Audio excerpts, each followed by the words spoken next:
Venus in the ninth house, expansion and meaning. Welcome to Venus in the ninth house in Synastry. In this overlay, we explore what happens when one person's Venus falls into another person's ninth house, the house of philosophy, higher learning, foreign cultures, travel, belief systems, and the ongoing human search for meaning. This is an overlay of expansion. It does not draw two people inward, toward the home or the depths of the interior life, but outward, toward the horizon, toward ideas, toward a shared sense of what life could mean and where it might still go. It has a particular lightness and generosity to it, a quality of open sky, as though Venus here is most herself when there is space to roam and something worth moving toward. The ninth house governs the large questions. What do I believe? What is meaningful? Where has life taken me, and what might still be possible? It is the house of the seeker, of the person who is always, in some essential sense, on a journey. It governs not only travel in the literal sense, but the movement of the mind toward what is unfamiliar, toward what enlarges the self. When Venus falls here, the Venus person becomes associated with that journey. They are not merely someone the house person loves. They are someone who broadens the house person's world in ways that feel like a gift.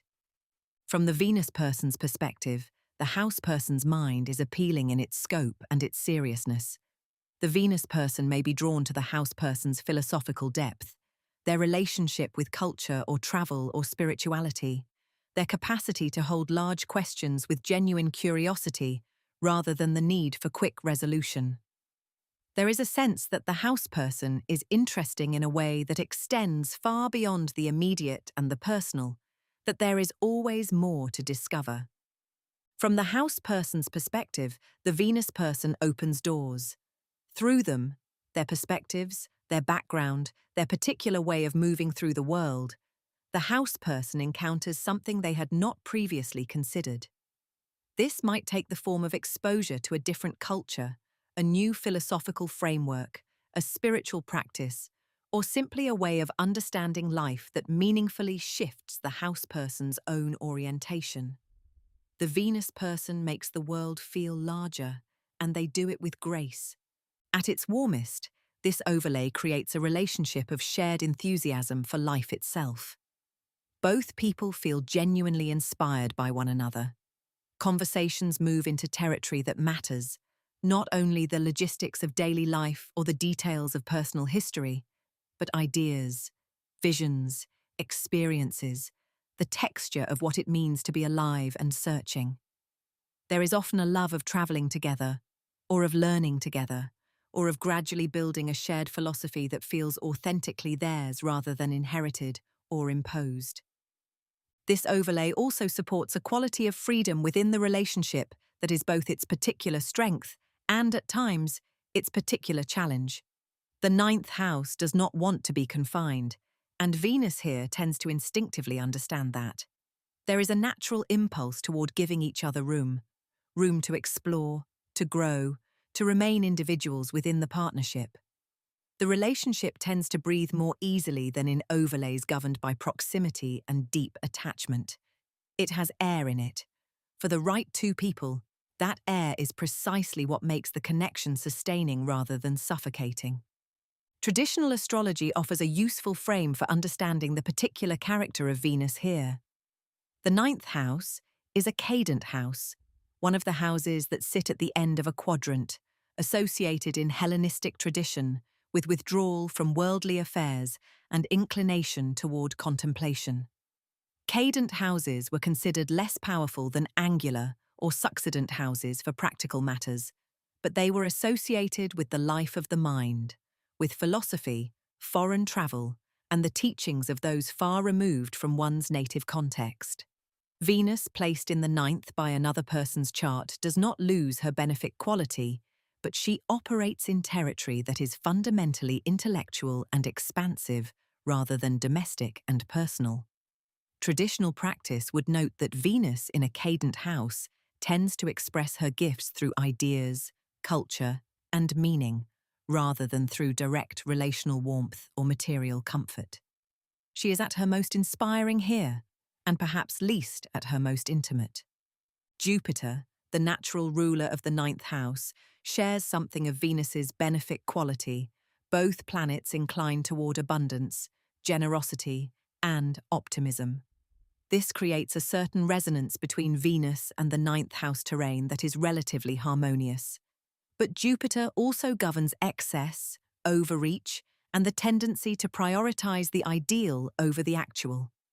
When Venus falls into a Jupiterian house, there is a real risk of loving the idea of a person, loving what they represent, what they open up, what they symbolize, more than engaging with who they actually are in their ordinary and imperfect dimensions. This is one of the shadow dynamics most worth naming in this overlay. The ninth house can be drawn to the symbolic more readily than to the specific. The house person may love the Venus person as an embodiment of possibility, as someone who represents expansion, beauty, freedom, rather than arriving fully at the complex human being in front of them. The Venus person, in turn, may find that the house person is more at ease in the abstract than in the intimate. Conversations about philosophy, culture, or the meaning of life are more natural than conversations about fear, need, or the vulnerable interior. The relationship can remain at a pleasurable intellectual and experiential altitude, rich, inspiring, alive, without ever quite descending into the close emotional territory that genuine intimacy requires. There is also the matter of belief. The ninth house governs worldview at its most fundamental level, the convictions by which a person organizes their experience of being alive. If the Venus person's values and the house person's deeper philosophy come into significant conflict, the very thing that once generated expansion can become a source of friction. Two people can travel the world together and still disagree, at a foundational level, about what the journey means. Venus softens this tendency considerably, but does not dissolve it entirely. Where beliefs are deeply held, they will eventually surface. At its highest expression, this overlay creates a relationship of genuine shared vision, one in which both people feel that the world is a richer, more interesting, more meaningful place, because they are moving through it together. The Venus person helps the house person love their own search, to find beauty in the act of seeking, rather than only in the moment of arrival. The house person gives the Venus person a sense of purpose that extends beyond the personal, a feeling that what they are doing together is pointed towards something larger than either of them alone. When balanced, Venus in the ninth house produces inspiration, philosophical companionship, mutual expansion, and a love of life that both people experience more fully in each other's presence. When imbalanced, it can privilege the ideal over the intimate, or sustain a connection at the level of vision and meaning, while quietly avoiding the closer, more demanding terrain of genuine knowing. At its core, this overlay is about wonder, the particular and sustaining experience of finding, in another person, a true companion for the journey. This was Venus in the ninth house in Synastry Overlays. Thank you for listening. Next, Venus in the 10th house.